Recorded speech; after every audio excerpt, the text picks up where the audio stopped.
Hey y'all, how we doing? Shout out to Bear Nation for tuning in for another episode of the Bear Necessities of Entrepreneurship, a podcast for the entrepreneur-minded, created by entrepreneurs, discussing the real stories that give you the tools to overcome challenges and stay true to your real self. As always, I want to give a shout out to our partners over at Fin. Fin is a social good platform that creates employee engagement and builds culture. We've teamed up with Fin to give back to the communities that we serve. For every episode, we will be donating $10 to the cause of choosing by our guest in the Fin platform. Enjoy today's episode.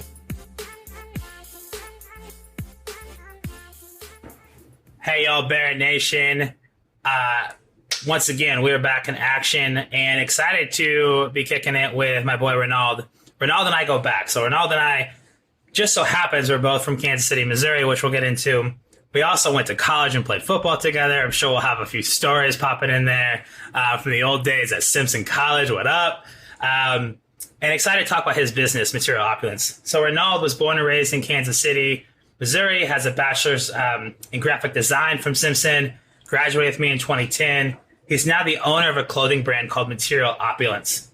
And he is a creative just being looking to change the landscape of fashion and entrepreneurship. And one thing you may or might not know about Renauld on the side, he does a little bit of acting. He's got some cool stuff in the works. He's always working. So Renauld, say hi to Bear Nation. Bear Nation, what's good? 816 to New York City to Iowa. You bet. You bet. So excited to have Renauld on. You know, Renauld and I go back. And so, you know, Renauld, to kind of kick things off, before we even get into our old college days and down a rabbit hole of telling stories, tell us a little bit about, you know, being from Kansas City. Talk about where you grew up and a little bit about what life was like growing up into college, and then we'll talk a little bit about college, and then we'll get into your entrepreneurship days. So tell me a little bit about your backstory and just where you come from and what does Kansas City mean to you? Well, of course, you were born and raised here in Kansas City. It was all I knew until going away from college for those 4.5 years. But growing up, the highs and lows. I came from a stable household. My dad wasn't rich by any means. I still lived in the urban core.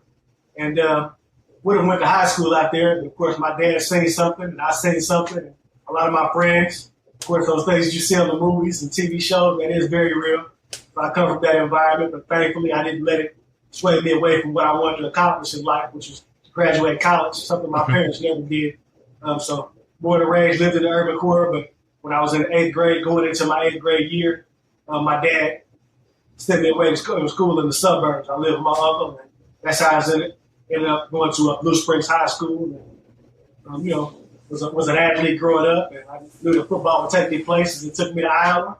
I met you, and you know, like I said, I did some things up there and learned a lot of things. So didn't want to be too far away from home, but I went to school in Iowa, came back home to Kansas City, probably graduated, been here ever since. You know, growing up, take the good with the bad, you know, life with decisions. And Kansas City is very endearing to me. I moved back here, didn't want to, but I made a life here and stumbled upon some opportunities. Started a business, want to say a year and a half upon graduating college, and just took it and ran with it. You know, we had some highs and lows, but still here, still moving strong. Yeah, I love that. And, you know, growing up in Kansas City, kind of urban Kansas City, and then living with your uncle to go to high school, what was it about, you know, obviously as an athlete, you find a sport and you love it, but what was it about football that really stuck with you? What was it about football that just brought something to you that knew that it would take you places, i.e. getting to play in college? I don't know, man. Football is the ultimate team game, right?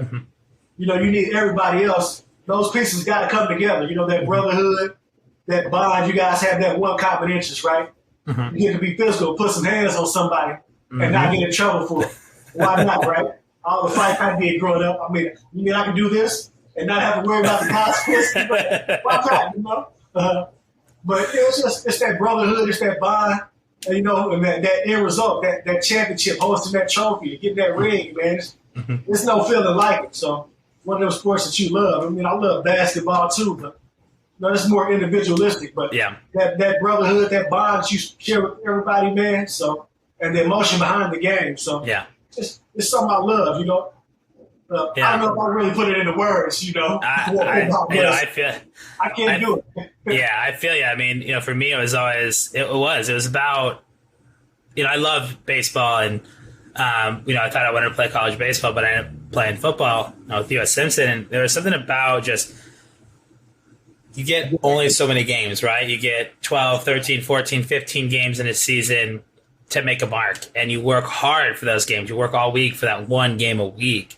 And then to do that and those experiences that you have, and just the fact that you have to overcome a lot of adversity. In every sport, you have to overcome adversity, but something about football being in full pads, beating up on each other, two-a-days in the heat, back when we actually still had two-a-days, full padded two-a-days, and we had, cotton socks before all this Under Armour stuff came out. I think I got my first, Under Armour, junior year of high school. But I remember going to the Simpson, they still gave us cotton socks to wear under our cleats. Are you kidding me with this? Blisters? But it was something about going through that together, right? You came out, and whether you didn't necessarily like everybody on the team, but you respected everybody on the team because you all put in the work together. There was something about that brotherhood that you talk about that just, made a difference for me as well. So you went up to Simpson, and so talk a little about college. You got a degree in graphic design. Did you know that you wanted to start a fashion business? Did you have a plan? What was it about graphic design that stood out to you as that becoming your major and wanting to do something creative with life? Man, of course, that was my second major. Originally, I was a computer science major. I knew I wanted to work with computers. Being kind of the tech guy in my family, they always called me for any tech problems. And so I just knew I wanted to do that, something, in the technology field. But of course, a lot of those numbers, math wasn't my thing. So sophomore year, focus on my academics. We're going to change it. I wanted my creativity, me being a drawer, the artsy guy, to be a hidden talent, but it just kind of came back to me in college and looking at some of the options within that art department. I'm like, graphic design, okay. That's my stilo. I can do that. As far as me utilizing it towards my business and me doing a clothing line, of course, I didn't think I would start a clothing line. Of course, I had an uncle that had one as far as back when I was in 8th grade, being supportive of him. And I just knew that graphic design, I can do this on a T-shirt. So my first full-time job after graduating college was in retail, so I could see what people were buying. I was a fashion guy. I know my first 2 years, I took my time in the closet at Simpson. I remember. I'm definitely picking out my clothes. So Hey, Renauld, we're going out at 7, Renauld. And Renauld will be at 7 o'clock. Renauld, where are you? He's like, man, I still got dressed yet. I'm like, shit, that's a 30-minute wait, Renauld. I said 7 for a reason, man. Oh, man. Renauld used to have all kinds of style, man. Watches, shoes, hats, had everything. Everything had to match. So I remember that. Man, definitely taking my time. I don't care. I got one class today. I'm still getting dressed and going to it. You got to show some style behind that white tee, man. So, I didn't think it was something, that would start. But me seeing these trends and me, of course, getting my discount. So I'm getting some of these fresh clothes. I'm looking at them like, maybe I can do this. And my brother, my business partner, who was away in college in Northwest at the time, he called me. And I'm, a year removed from school, and said, let's start our own. I know you've been working with your uncle that has a clothing line, but let's start our own. I had a conversation with my dad. He took it and ran with it. I just put my design skills to work, drawing out some concepts. I came up with the logo. I came up with the vision. Just been slowly building from there. We had our struggles with it, of course. Yeah. So tell me, where did, the idea, so I love, I got the material opulence shirt on today as well. So tell me, what does material opulence stand for? Obviously there's a meaning behind the logo, MO, being from Missouri. So tell me a little bit, where did the logo and the name come from, and why, what does it mean for you and the brand? Okay, so, man, we had a few different names before we came up with material opulence. With plush at first. And so we looked at that. I'm like, somebody has that. And so I would read the dictionary, try to broaden my vocabulary. I just stumbled upon this word, opulence. It's like, it means wealth. Definitely something I strive for, like that generational wealth, that wealth. So it's the difference between being rich and wealthy. It's a difference. So I was playing around with it, and so I'm like, we live in this world of materialism and materialistic things. People that like George, like clothes, like cars, all these rich people, they have all this abundance of things. So wealth, abundance. I'm like, okay, so how can I play with it? So I went from materialistic opulence to materialism opulence. I'm like, material opulence, it flows well. And so I tell people, don't want to put it in simplest terms, material wealth. What does it mean to me? Material is where I am. this materialistic world. I don't have much. I got enough, but material, trying to possess this material. So going from nothing to having a bunch of things. So from nothing to something is the most simplest term I can put it in. Opulence. You're going from nothing to wealth. So that's how I came up with it. It's a deeper philosophical meaning, which I tried to explain. It means that to me. It means from going from nothing, that perseverance, that going through the grind, getting it out the mud, working towards it. Of course, we have that wealth, that stream, multiple streams of income. You have with nothing to having everything you want. And you dream of it. I can share that with everybody. I love that. So, see, I think it's really important as you're looking at it. Like, there's something to be said about a name, and there's something to connect with. And for me, when I saw that you launched the brand, and obviously as one of your earnest supporters, I remember buying like hoodies and T-shirts and the old school hat before you got the cool new trucker hat that I'm gonna have to snag from you. What I loved about it when I thought about material opulence was, kind of what you said. There was this like sense of material wealth, but like, what does that mean? And, I love the fact that the brand had a deeper meaning that is abstract a little bit. Like, material wealth to anybody could mean something different, and being opulent, right? And growing into a sense of what is beautiful. Because you could say like a room has spectacular opulence, right? Yeah. Talking about the ambiance. So it means so much to so many. And so when you think about what you wear and why you wear something, it says something about you. It's about your character. It's about what you support. Millennials and Gen Z, they put their dollars where impact is, right? So for me, I love the concept, and also like the MO, right? It reminds me of home, Missouri, being from the 816 as well. I have a lot of love. I've lived in Kansas City. I went to Iowa after, school. I stayed in Des Moines for 5 years and met my now wife in small town Iowa. I moved to Italy and then, spent 2 years in Italy coaching American football, masters, and then brought that back to New York. And, I love living out in New York, but I always tell people, like, where are you from? I'm from Kansas City, right? That's home, right? Missouri is home to me. And so there's also that feeling of like this brand reminded me of home, right? It also helps that, we played ball together. So I also have the stories of like, I remember playing, JV game. We went to Iowa Central and it was right after my birthday. We almost all missed the bus. Half the team is hung over as shit. And I remember, who was the coach? Do you remember the coach that gave that amazing halftime speech? He was the receivers coach for a hot minute. Yeah. Oh. But all I remember is he gave... the black coach. Yeah. I can't remember his name to save my life. I wish I did. But he kept it real. And he gave us, for those out there, he gave us probably, like, when you think of watching... Any Given Sunday and Al Pacino, like, we claw for that age, like that feeling of goosebumps, like that's how we felt. It wasn't the same. It was more of a kick you in the ass type of speech. But I remember like we came out with, we were on fire in the second half, and we went from snapping field goals to missing blocks to throwing passes way over to coming back and almost winning that game. We ended up losing that game like 3 or 4 points. But I remember that kind of coming together. I remember, guys like you and JJ and, playmakers that just like put it on the line, and we just kind of came together. And, so what does, when you think about being a business owner, an entrepreneur, and I think of that story, I just think about some of those like battles that we had to go through and overcoming adversity.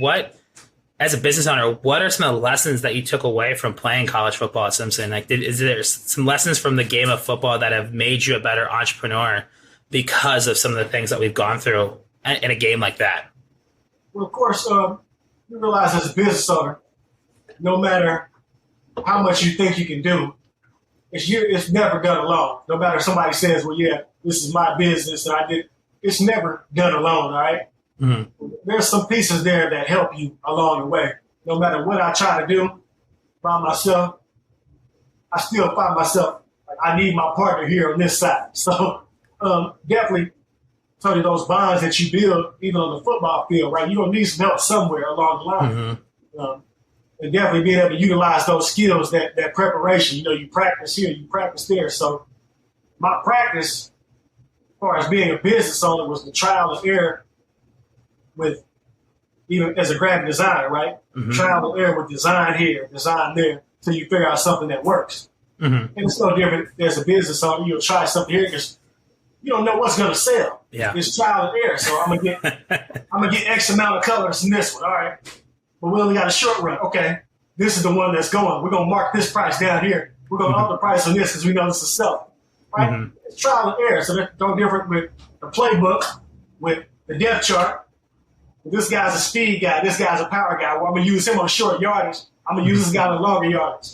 It's no different. So utilizing those concepts and things. So it's amazing what you take in life and these ideas in sports, you can use them in business. Yeah.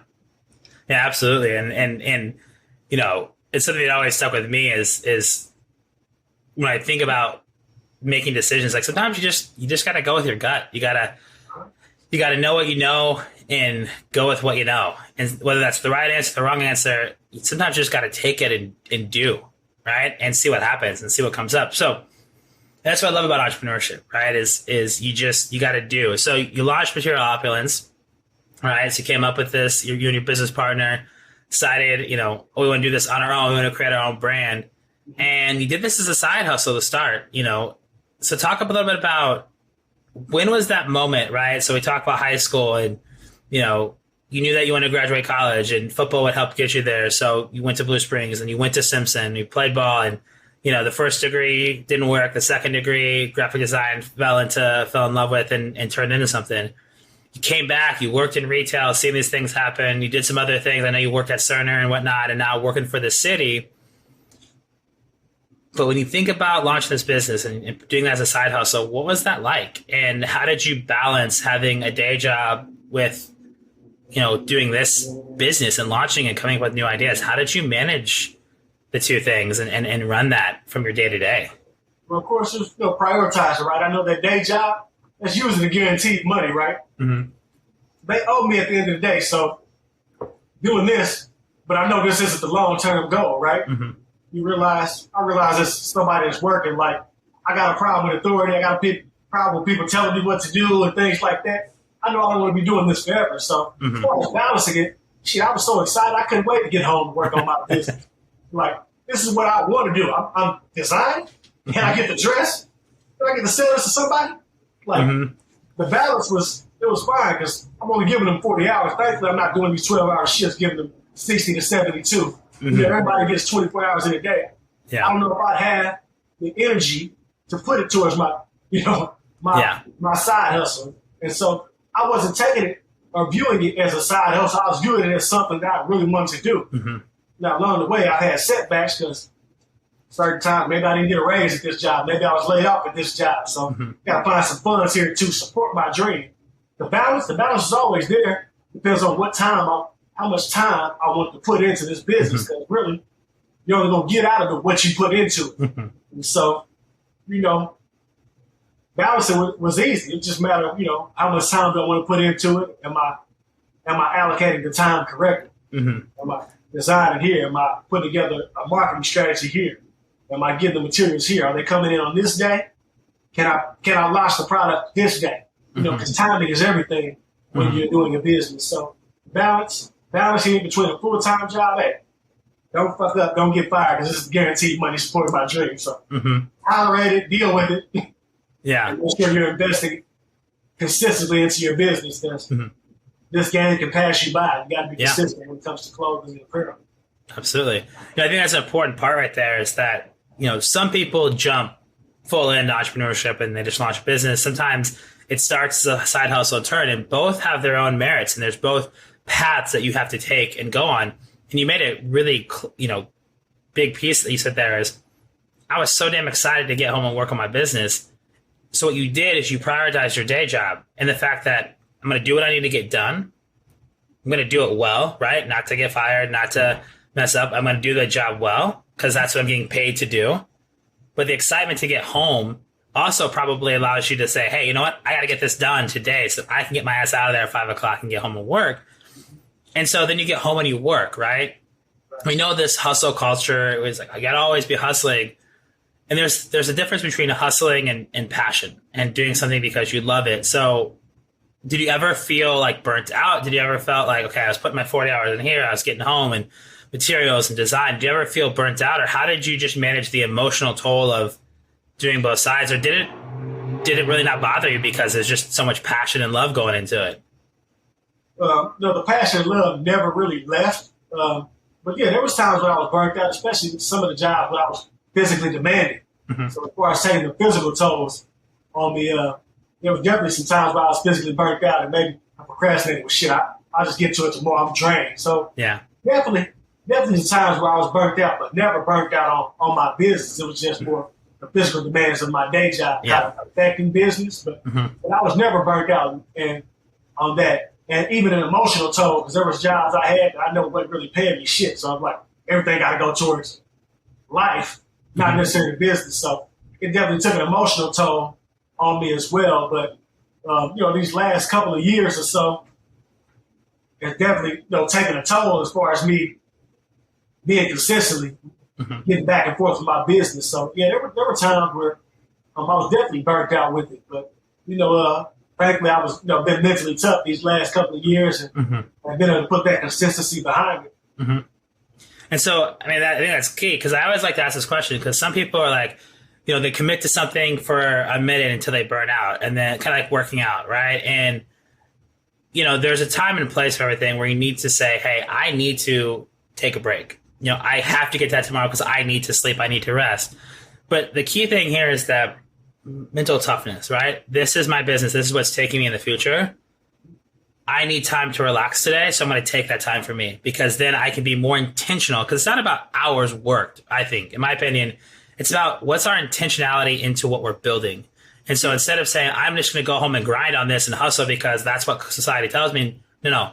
I know I need to take a break today. Physically, I'm drained, but I'm not going to let it affect my intentionality of tomorrow's work. Or this weekend, hey, you know what? Maybe I'm not going to the Royals game this weekend. I'm going to stay home and work. Or maybe I'm not going to go to that party. I'm going to stay home and, launch my marketing campaign or whatever. And so making those decisions on intentionality, which it sounds like as you went through this process of jobs and side hustle, understanding when to be intentional with your time for the business, when to be intentional in time for Renauld, to be mentally and physically healthy, to be able to grow your business. And I love that. I think that's really important for anyone out there listening that is running a side hustle. And sometimes that's what you got to do. If that's where you are in life and that's how you're building it and the steps you want to take, understand it's not about how many hours you grind. It's about the intentionality of the grind. Because the grind is the grind. It's never going to change. It's going to be a grind. Entrepreneurship is fucking hard. Running a side business is hard. Building a business from scratch is hard. But when you're intentional about it, that's where, to me, the game gets changed. It sounds like you've always thought intentionally about your time, your energy, your effort, and the passion, the love for the business because you knew it's going to take you somewhere. Yeah, definitely. So it's going to take you somewhere. I love it. And so talk about, like, where has the business, you launched in what, 2015, 13? Has it been that long? It's been that long. Damn. It's been that long. Man, we're getting old. So you launched 2013. It's now 2021. So 8 years in the business. What are some of the biggest things that you're most proud of with the business? What are some of the cool moments that you've had that you're like validated? That this was it. That this business was everything. Man, there's been so many instances, man. Wow. Of course, giving it. Rest in peace, John Witherspoon. I gave it to my first celebrity. He endorsed it. He agreed with Pops, a.k.a. Friday, Pops from Friday, John Witherspoon, comedian. My first time going up to the Improv, and I think we was only like maybe 2 or 3 months in. And I gave him a shirt. He kind of cracked a joke on me. We took a picture. That was one of my favorite moments.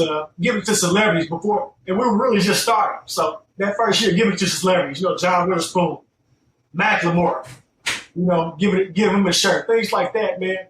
Those things happen. Last year we did, was that 2 years, Shark Tank, we auditioned for Shark Tank. Mm-hmm. So being in the pitch, Kansas City Pitch magazine twice, having a radio campaign with FM,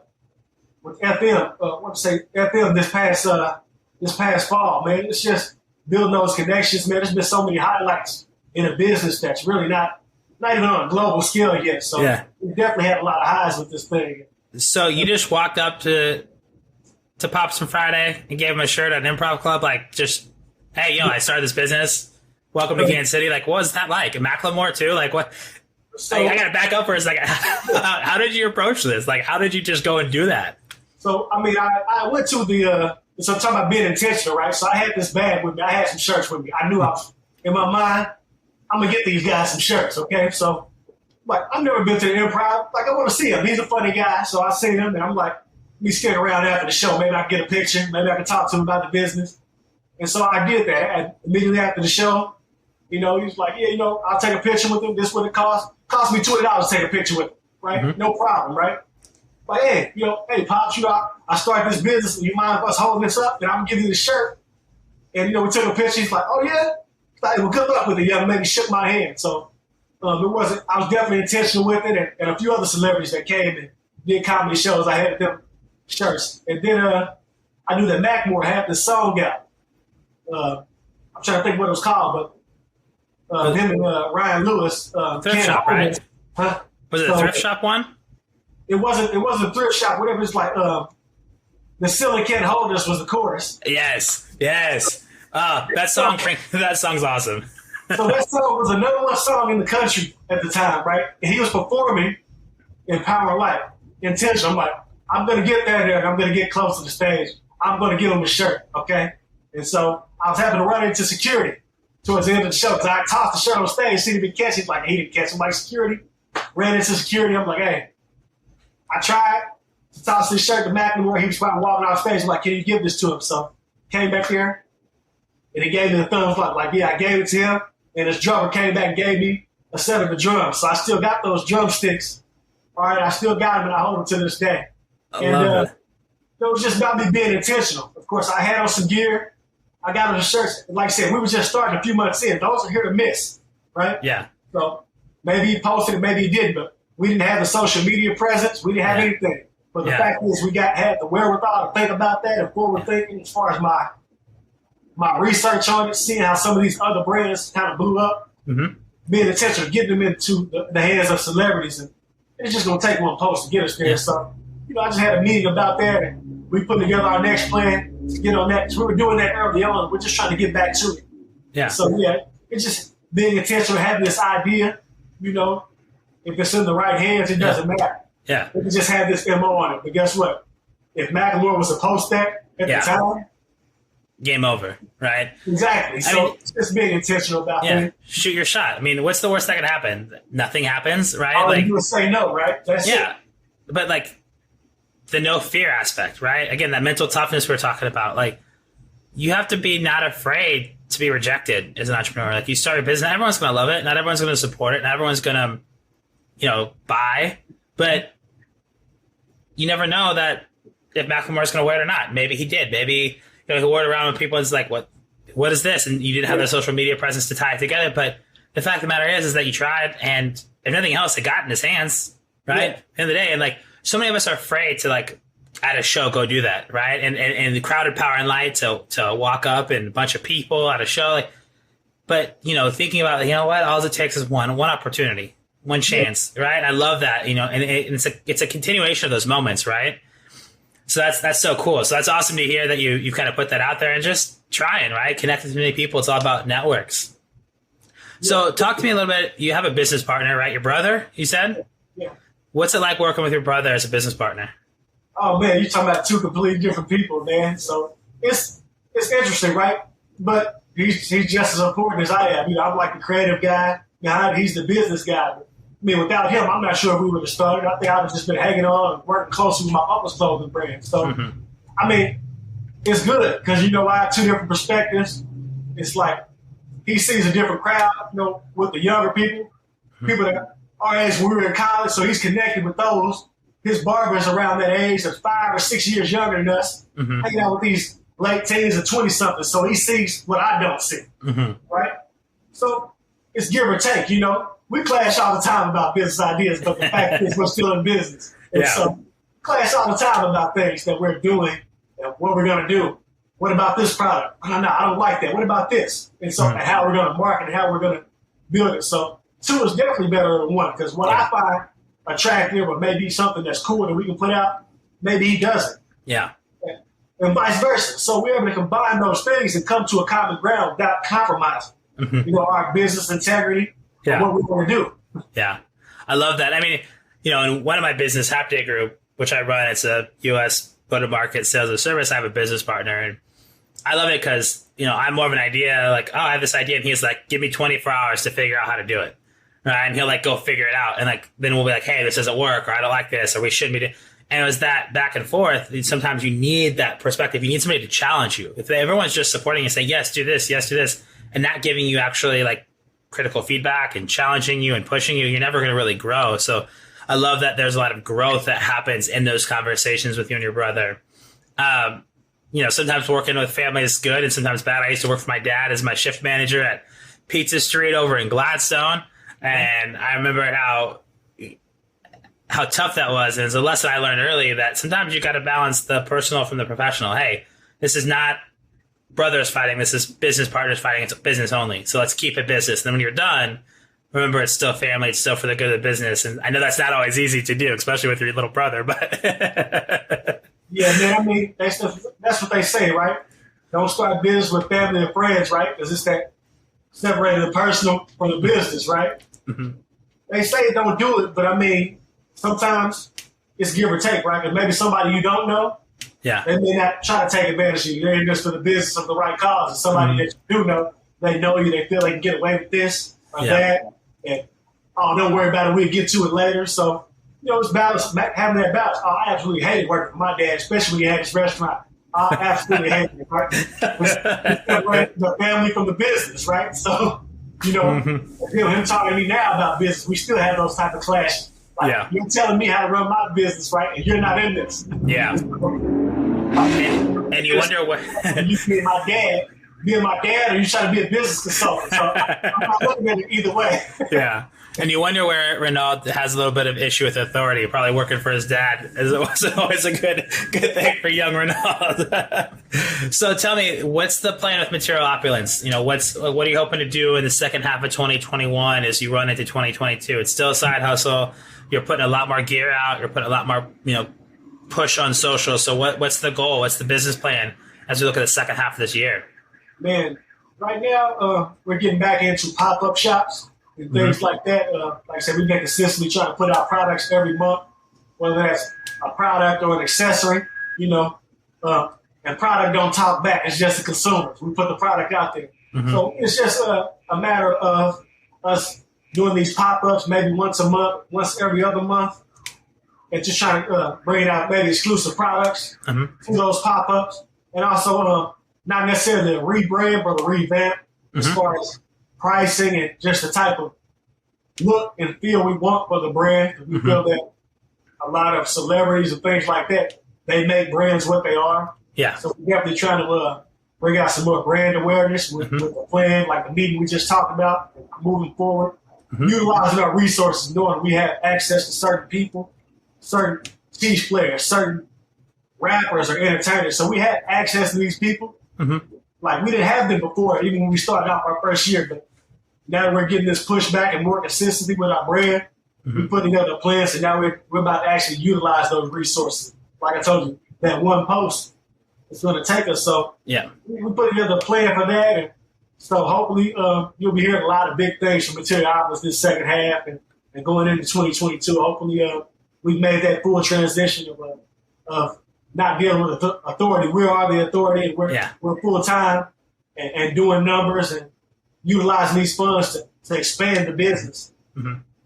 I love that. And that's exciting. And the pop-up shops are great. And right now you're still, mostly doing it on the Midwest. Are you looking to, I know you were out in Cali not too long ago. Are you looking to do some stuff like on the coast, make some connections, maybe try to do some pop-up shops in some other markets? Are you looking to build kind of from the Midwest still for now? Any thoughts on, doing anything like that? Well, of course, definitely looking to expand in those other markets, particularly Atlanta, the Atlanta, Georgia area, and, Dallas, Texas. I know my sister lives down there, so trying to expand in a few of those markets. And, of course, been out on the West Coast a few times in the last couple of months. Of course, my girlfriend was doing some work out there on work assignments, so I was back and forth out there. And knowing some people that's about to make the move out into LA. So I know that's a big market for fashion and, of course, some other things that I'm into. So definitely looking forward to expanding in those markets. The a lot of our supporters here in Kansas City, but with my network being across the country, definitely looking to tap in because I feel like once we tap into those larger markets, it'll make it so much easier to build here and expand here. But definitely those larger markets. There's so much life outside of Kansas City, but this is my home, right? Yeah.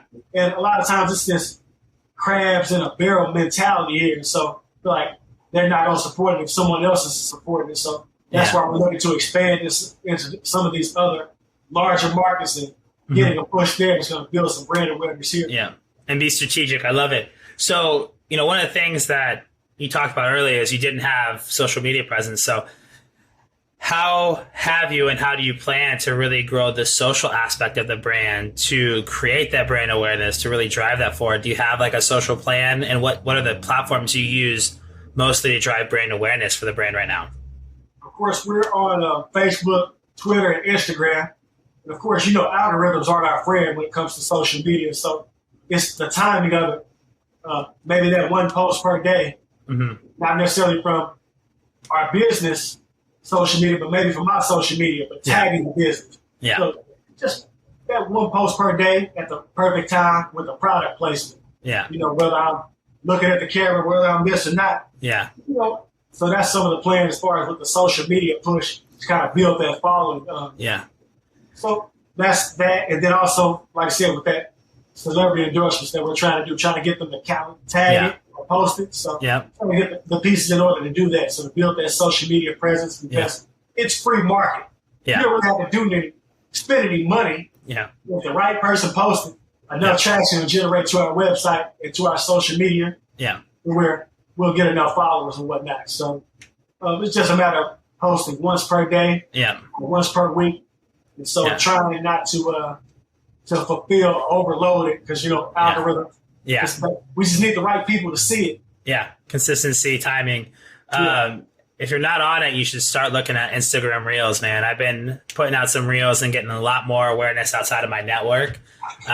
So if you haven't been looking at Reels, man, it's time to start because that's a great way, especially with product, to show it off a little bit, moving, how it fits, what it looks like, and different, lighting things. So if you're not doing that, you should. We'll talk about that, later. But I think I love this idea of social and how you put that push out there. And it's tough, man. Social, it's a great way to push out, but you also have to be smart because people are overloaded and overwhelmed with, you get 10,000 messages a day across, notifications and emails and text messages and scrolling through your feed. So how do you get that right time, that right place, that right stop? Like, shit, that looks good. I want to check that out, and then click onto the website. So love to see it. Excited to see some of the stuff coming on because I know that you've got you've been growing your network, and so we haven't talked about it yet. And I want to transition real quick over how the hell did you get into acting lately? I mean, you kind of seemed like out of nowhere fell into doing a few things. I think you had a film that came out recently, and talk a little bit about how you got into this acting as a side gig and what has that been like for you? Man, acting has been surprisingly fun. I didn't wake up one day and say I wanted to be an actor. I knew somebody growing up, say my network, right? Me being an athlete growing up. So somebody I played ball for this guy's dad, and he told me he was doing a movie, like I want to say a year and a half, probably 2 years ago. I want to say. I'm like, well, anyway, I can be involved, right? Yeah. And so I just happened to be on social media. I seen a post about it. I'm like, damn, he told me he was doing a movie. So he sent a post about open auditions, right? And I was already going through it. This was last January. It was, I want to say January 26th. You get on social media and you see something, and I seen Kobe Bryant dies in a helicopter crash. So I seen that. So my emotions was already over the place, right? Because I was a Kobe Bryant fan, no matter how much shit I talk about him. I was a fan until I became a LeBron fan. So that's where the Kobe Bryant hate came from. I always respect this game. So my emotions were all over the place. Oh my God, this dude was just coming into his own. Like his life literally began and it was taken away. He played basketball and then he was becoming a hell of a producer, everything. He looked so happy, man. So my emotions were all over the place. And I just get on social media and I see this. I'm like, what the hell? I told him I wanted to be involved in this movie. He's doing open auditions. Let me just go down there. I never acted a day in my life. I did a play in elementary school, whatever. Something I was forced to do. So I never acted a day in my life. And I went down there. He gave me a character list. Like, oh shit, this is the environment I come from. I can play one of these. So I picked out a few characters, he threw me some scenarios and I improv. Never acted a day in my life. I thought of scenarios I seen growing up. This is how I know somebody will react here. This is how I know. And I just did it. About 3 or 4 different scenarios. And then they was like, all right, give us about 5 or 10 minutes. I didn't know what the decision was going to be. And so came back like, bro, we really like your audition. We don't want to waste any time. We're going to offer you a part. And so my eyes got really big. I'm like, seriously? I'm like, okay, holy shit. So that was my second audition I ever did in my life. The first one I did, I don't know, it was like 3 or 4 months before that. It was in 2019. And so in the summer, and I had broken my leg. And I was rehabbing for that. I went auditioned. Something went hell with that project. I don't know what happened. Never heard back from it. But then my buddy, I did it. He offered me a role. So at that point, I'm like, all right, let me hire an acting coach. Let me take this thing seriously. Yeah. And so the pandemic started. So then the pandemic starts. We were already rehearsing. And so they pushed it back. I'm like, well, that's fine. That gives me a little bit of time to sharpen up my skills. And I'm doing some music videos here, filling out. Once you play undercover cop here. So not having no experience in just using my brains, using whatever. Then I do a movie here. I'm building my network. I met these actresses. I gave this producer or this filmmaker your name. He wants you to come and do a film. So between me getting my first role in the summer, when we finally shot it, I was in so many music videos. I did a few short films already. Yeah, it's been surprisingly fun. You know, when you work with people that love what they do, that's in this, that's not in it for the money. And so I wasn't looking for the money. So I've been a professional actor since my first role because I got paid for that first role eventually, right? Yeah. Well, that was just another stream of income. I'm like, but I like this shit. It's pretty cool when you're working with the right group of people that like it and they're organized. So, you know, and that's just another network I built. And so I looked at it from how it's helping me with business. Oh shit, well I can design the flyer to promote this. Yeah. Oh shit, I can wear some of my clothes in this. Yeah. So it all worked hand in hand, right? Yeah. That's how I was looking at it from a business perspective. Everybody's winning from this perspective. So it's another network that I built. Yeah. I met some interesting people. I met some beautiful women here. They're models. It's like, you know, temptation is crazy, especially having a girlfriend. I met some beautiful women, you know, and I met some people that are passionate about videography and things like that. So, you know, it's been surprisingly fun. I enjoy it. And the way I see it, with me being a creative, once one of these creative things takes off, so once the clothing line takes off, I'll hit the movies and the other things. It'll all take off. So it just takes effect. So with the acting, it's definitely been fun, man. And I'm looking forward to my next project. I got an Amazon Prime series that's supposed to be coming out. We just wrapped on that, so let's go. Got to finish my contract because that's a paid gig, and hopefully, looking at some of the stuff I've seen, some of the small snippets, I'm definitely excited about that. So, you know, we'll see where it takes me. You know, maybe it'll take me to LA, but you know, Kansas City will be my home. You know, maybe it'll take me to New York. Those are 2 big acting markets. Maybe it'll take me to Atlanta. I don't know. You know, I've been always against moving from Kansas City, but you know, if that's what I got to do to get that push, Kansas City, it's going to be here. It's not going to go anywhere. If people tell me where I'm from Kansas City, Missouri. Right? So, and hopefully I can bring that Hollywood, that LA fashion, that New York fashion, that New York and LA fashion and movies and film to Kansas City. Yeah, maybe I can bring that here. So right, I mean, it's a net effect, right? When you do all these things, and you see what happens. You know, one of the biggest, things that happened to me was making the move to Milan. You know, I'd never been out of the country besides a spring break trip in Cancun. I'd never been west. I still haven't been west of the Rockies. I've never been to California and Washington. Prior to moving to New York, besides Nashville and Florida, hadn't been really, too far east. And so because of sometimes just making the leap of faith and doing some of these things and traveling and going to the markets, you learn a lot and the networks continue to grow. And, I think an important piece here is the network effect, right? Is when you diversify, you do different things and you're not afraid. Like you said, you saw this, you're emotional at that, you're like, you know what the hell, I'm going to try it. And you got a part, and because of that, you've met some amazing people, had some great experiences, leverage that into ideation, creativity, inspiration, extra work, other ways to share the Material Opulence brand and who you are as a creative. And those are things that so many of us, especially in today's day and age where it's so easy to look at social and see somebody's perfect life, you got to put in the work. You got to go do these things. You have to go create networks and create opportunities for yourself and meet people and talk about it. Speak into intention what you want out of life. And, you've been doing that with Material Opulence and the brand. And so I love to hear that with the acting stuff, and definitely let me know when that comes out on Prime. I've got a Prime membership, so I'll definitely take a look just to see my boy Renauld on the screen. Love that. I want to kind of close up, and I know that Material Opulence, you've got some really cool stuff coming. You've got some big push on social. I know you've got some special merch. I mean, you dropped some really cool special merch for Juneteenth and had you were out in Kansas City. What was that experience like getting for Juneteenth, showing off, you created the custom gear and you're out walking the streets. What was that like, and being able to share just that day, with your brother and the brand with all the people? What was that experience like for you? I definitely love this time. Of course, a lot of people are big on Independence Day, but of course, me being African American and learning about the importance of what Juneteenth was when I was an adult, I certainly had to take advantage of that opportunity because I know a lot of consumers are looking to buy. Most notably, people of color are looking to buy stuff for Juneteenth. So I didn't plan on making a shirt last year. It was something that I just made a post, a little creative design, and people, I want shirts. I'm like, okay, let's do it. So I want to be prepared this year. And of course, definitely, we definitely sold out. We were on what am I sitting on? Maybe 3 or 4 shirts, a few sizes left, but I made a women's shirt and a men's shirt, a more unisex. And I wanted to wear that shirt. I wore it on the day that we had a Juneteenth celebration because it was a period over 3 weeks. They did it this year.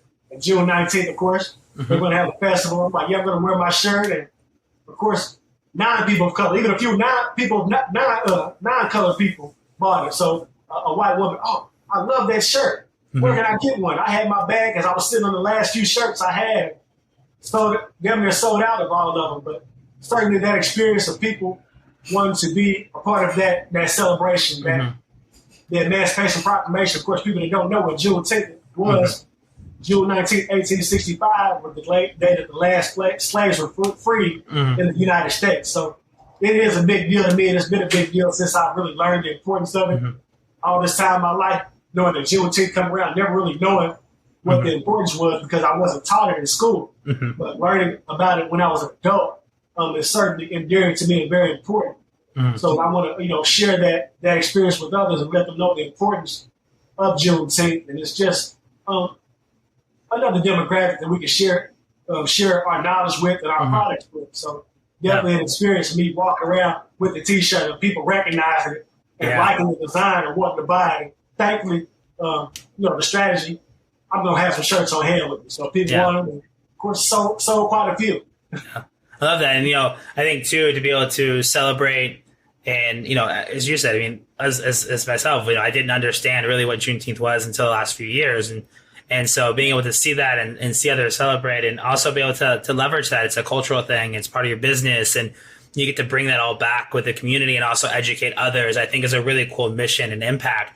I know that with Material Opulence and the things that you've wanted to push is really changing what fashion, this idea of fashion and lifestyle is all about, right? The brand has meaning to a lifestyle and a life by design, whatever that is for you. And so in order to do that, you've got to share that, right? You've got to share, special collections that have meaning around Juneteenth. You go to LA, you go to New York, you travel and see what fashion is like and how do you tie those trends into what you want the brand to be. It's a unique thing to do when you create, not just a brand, but a lifestyle brand, right? It's something that has meaning because clothes have always had meaning to you. As a parent when we were in college and even to this day, you still, I know you like to dress up, you never put, Renauld showed up, I think, to my wedding and just looking fresh in a brand new shirt, like bright colors. Him and Vito were wearing like purple, just like, it's a thing where you look good, you feel good, and you feel good, you do good, right? Like that whole Tony Gwynn, and it's part of the lifestyle. And I love it. It's intentional and it's thoughtful, and it's whether it's a T-shirt, hat, a jacket. There's always ways to make it unique in your own and have a story. And as I said, millennials and Gen Z want to spend their money with companies that make impact.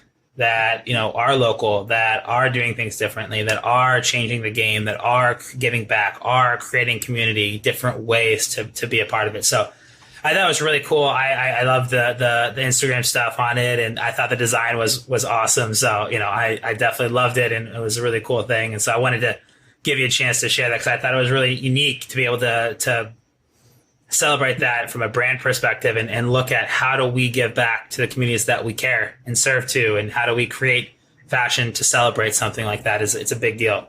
And I could feel that through your post. So, as we kind of close out, here, as we know, we always like to ask a couple questions. But before I get into that, I want to ask you this question.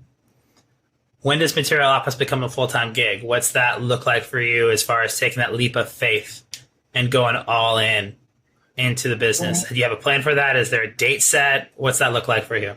I would say there's a date set, but the plan is in the next year. Like I said, I'm growing tired.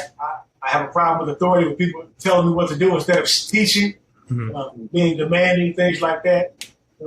I do have that problem with authority. I'm not sure how much more I can take it. So, but with the leap of faith, I feel like when you go all in, it forces you to figure it out.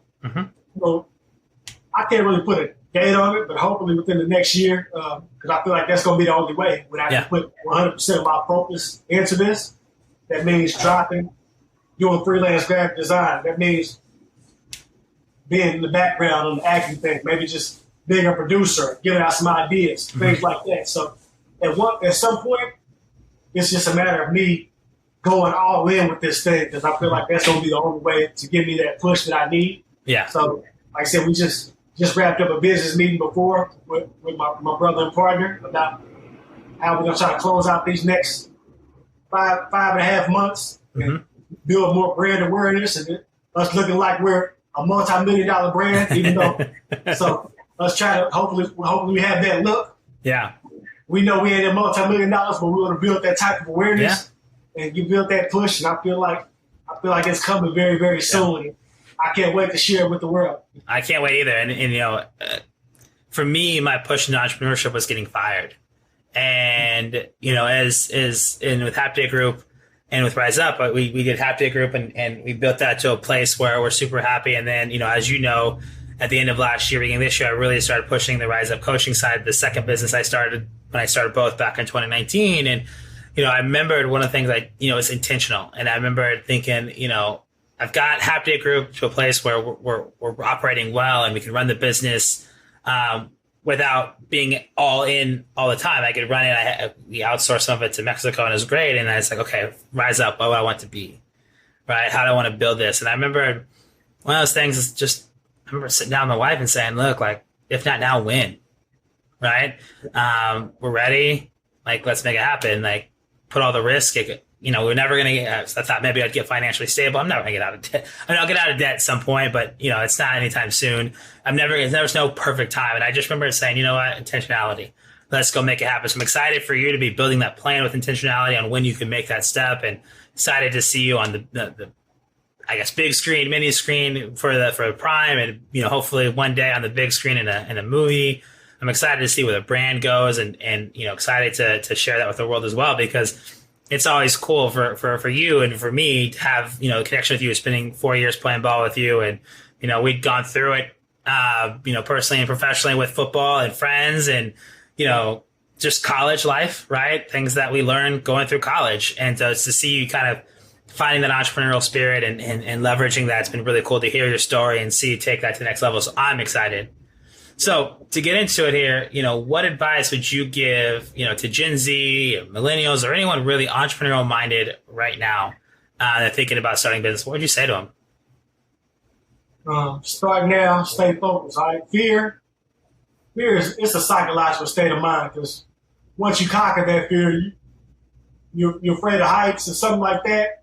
Once you get down to the bottom from the top, you don't feel anything anymore. It's like I said, it's a psychological state of mind. So once you get over fear, the best things in life are on the other side of fear. So you can't be afraid.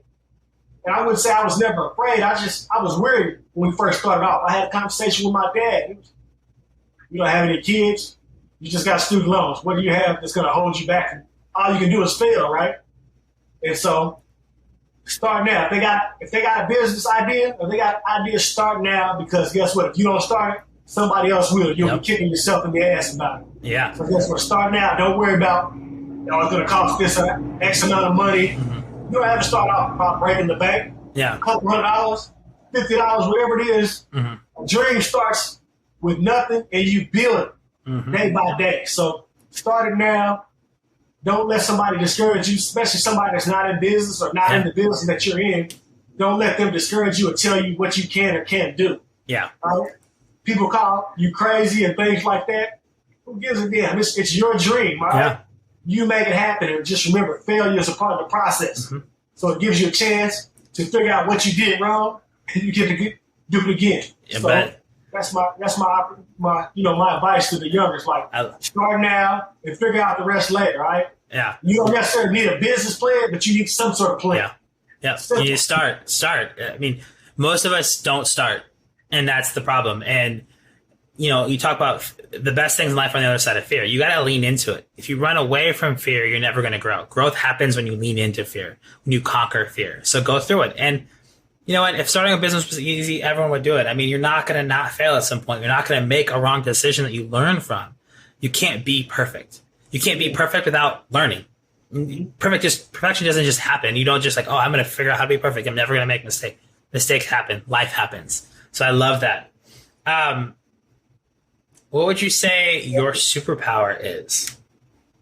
Oh man, my superpower is probably to think outside the box. Like I said, they say that artists and creative guys are weird. I don't really care. I like that. I think that's a unique talent as far as me being weird and unique, because I'm gonna think differently than someone else. And me being a risk taker, me thinking differently and thinking, you say intentionally, forward thinking. So I'm thinking about these next trends within fashion and things like that. So how we're gonna get this brand off the ground, as opposed to in the CD stage, get into that next stage. So I would definitely say my superpower is my ability to think and be creative. Yeah, I love that. And when you think outside the box and you start being creative and thinking of it differently, you're gonna have people tell you not to do it. They're going to say you're wrong. And you got to stick with your gut. You got to go do and leverage that. So having that as a superpower, I love it, right? Think differently. And I mean, hell, Apple was started because of think differently. And look at where we are today, right? And who would have thought, 2013, here we are in 2021, your business has been around for 8 years. You've grown a lot. So much so that it went from just a little side fun into a business opportunity, into a full brand that, in the next year is going to be all you do, and putting your whole heart and soul into future of fashion and trends. And, what does material opulence mean for those, right? Your story and what it means to you as the brand essence into the abstract of what it means for those wearing when they wear that brand. So I love to hear it. What is one book, resource, or piece of content that you would recommend somebody to consume right now for entrepreneurial minded? I know one book. There's a lot of inspirational stories and people's stories. It's called Power of Broke by Damon John. Bought it a few years ago, just reading all these different stories about how these people overcame an obstacle or their power broke when they felt like they were rock bottom, and that one thing gave them the push through as far as being successful. You just hearing all their success stories. I definitely think that's a book that people should read. And also there's this series that I'm reading now called You Are a Badass by Jen Sincero. So I'm reading that. I got all three of them, so I'm on the first one right now. So You Are a Badass and how to navigate through it. So definitely reading that book. It's a self-help book, but it's so inspirational. It is. As far as opening up your mind and how you think, as far as, changing your mindset, instead of telling yourself that you can't do something, telling yourself that you can do it. As far as just changing your mindset, it's just giving you a different mystique. Yeah. A different mystique and just a different way of thinking. And as far as you telling yourself you can't do it, but then when you tell yourself you can, your brain kind of shifts and it motivates you to go and do it. So those are two books. I love it. And then people read. Yeah. Well, I've read that You Are a Badass. I have not read The Power of Broke. And I know, Damon John and the Shark Tank and you having applied for Shark Tank and got to go through that opportunity, at least, apply and show what you got is super cool. So I'll have to add that one to my reading list. As my listeners know, I love to read. I have a slew of books that I read all the time. I read 10 pages every day. I can get through, books in a couple weeks and just keep it going. So I'll add that to my reading list for 2021. So, Renauld, as we close this out, what is your lasting message to the listeners to take away? Like, what do you want them to take away from this episode? I want them to take away, risk taking, right? I took 2 different risks. I started a business. I went and auditioned. Like, there were 2 lanes, right? I was always a creative guy, but I wasn't no actor. I wasn't no fashion designer. I just liked to dress. I talk shit and crack jokes with my friends. So as far as me applying that to performing on screen, man, just take a risk, right? Mm-hmm. The worst you can do is fail. But failure is always a part of the process. Just remember that. So I want them to take risks. Don't be afraid of it. If you don't do it, somebody else will do it. And you'll be saying, I had that idea, and somebody else got it. I had that opportunity. I love that. And taking positive risks is something that I love. And I talk about a lot. My aunt actually wrote a book about the power of positive risk taking, right? When something feels right and it scares you, jump into it, lean into it. It's usually going to take you in the right place. If nothing else, you're going to learn something along the way. It's something good that really resonates with you. So I love that. Like I said, man, people got dreams all the time. I feel like if it doesn't scare you a little bit, it ain't big enough. It ain't big enough. There's a saying that I saw yesterday or the day before. It said, dream until you make it a reality. And what's powerful about that is until you make it a reality, not until it becomes a reality. Because dreams don't become reality because you want them to. Dreams become reality because you make them to. And so if you have a dream and you go do it, you can make that your reality, and you have to put in the work. And that's, if there is one big theme that I know from you and what you've talked about is put in the work, whether that's side hustle, whether that's the way you balance work life, the lessons you learn, is always putting in the work, because when you put in the work and you go do, good things are going to happen. And if you fail, you're going to learn something along the way to take that next step. And that's life. And that's what it means to be an entrepreneur, business person, a business owner, entrepreneurial minded, and you got to make it happen. So I love that about your story, and love that about the way that you've built Material Opulence to what it is today. Excited to see where it goes tomorrow. So where do my listeners find you? Where can they follow you at? How they get their hands on some merch? If you haven't checked it out, go check out their line. They've got some new stuff coming out. We've got some cool t-shirts. Obviously, I'm going to go cop that hat after this.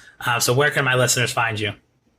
Of course, I'm Just Nauld on Instagram, JUSTNAULD, Instagram. So the brand at Material Opulence, MATERIALOPULENC,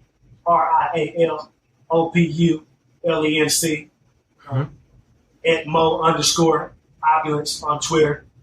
Of course, Material Opulence on Facebook. And as far as the website and merchandise, you can shop at our Facebook shop, or you can go to our website at materialopulence.com. So look out for some new products. Got some short sets we just dropped last month. And got some other stuff we're working on right now. May or may not put out a product here in July. We're just trying to decide on it right now. But with the marketing strategy we got going on, so may or may not. Just be on the lookout. But that's where you go with some merch. I love it. Well, I'll make sure to tag that all in the show notes so you can easily go and click through, find Renauld on Instagram, find the business on Instagram, on Twitter. I'll drop the website link. And if you're listening and you decide to purchase some gear, direct message Renauld and let him know that you heard about him on, the Bare Necessities of Entrepreneurship podcast, and show him some love, part of Bare Nation. Let him know you're part of Bare Nation, so that, we can track that and show Material Opulence some love. Obviously, it's got a special place in my heart, being from Kansas City, having gone to school with you, Renauld. Thank you so much for being a part of it, and just sharing your thoughts and your words and your journey with us. And Bare Nation, as always, thank you for tuning in. Stay tuned for the next episode. Thank you all, Bare Nation. Renauld, thank you again, my man. Thank you. Shout out to them New Yorkers. Shout out to the wife, Napoli family. You bet. Bare Nation, Material Opulence, we out. I love it, man. Thank you. Bare Nation, once again, thank you for listening to the Bare Necessities of Entrepreneurship. If you enjoyed this episode, please subscribe and leave us a review. And until next time, take care.